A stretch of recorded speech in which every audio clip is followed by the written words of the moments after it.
We talked about this at work. I don't Did know, we? 2 years ago. Really?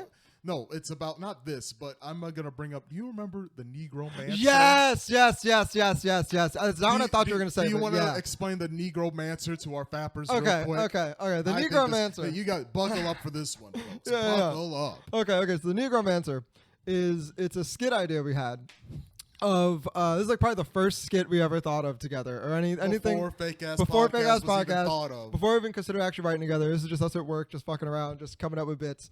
And this one skit we had of like, okay, so it's like a inclusive D&D group, okay? So it's like an all like, like liberal, like inclusive, whatever D&D group. And one of them is like, hey, can I, invite a friend of mine today? He's played D&D, he has a character, whatever, he knows what he's doing.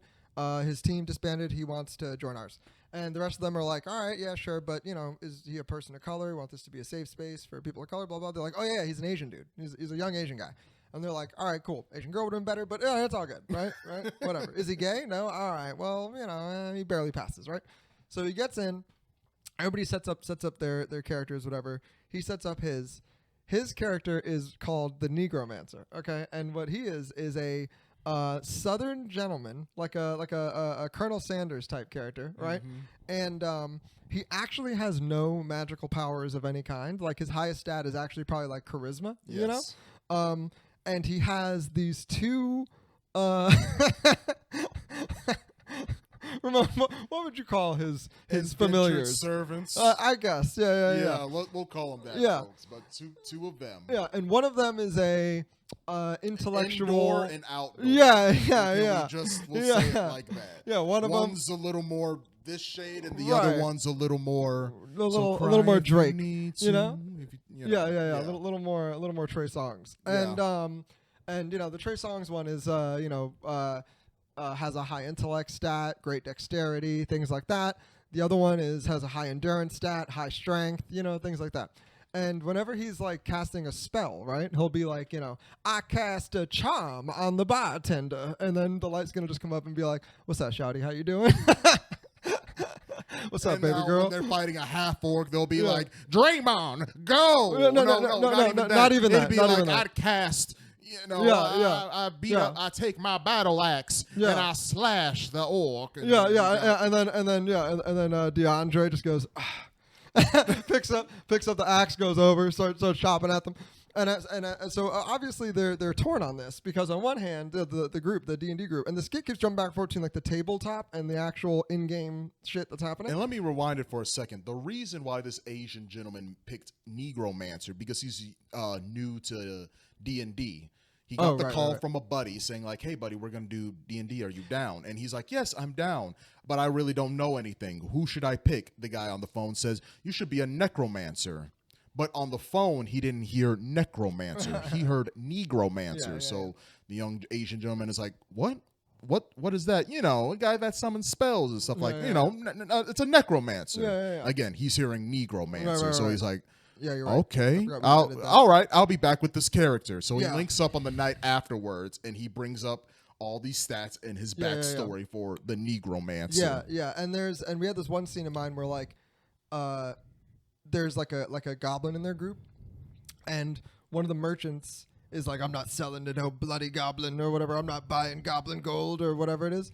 And then immediately in character, the Negromancer steps in and he's like, sir, I will not have you be racist in my presence. And he like totally doesn't get like what it is that he's doing. And he's just a crazy old man who really thinks he's casting spells. And then there was another scene we had where like one of the in-game characters pulls aside one of the indentured servants.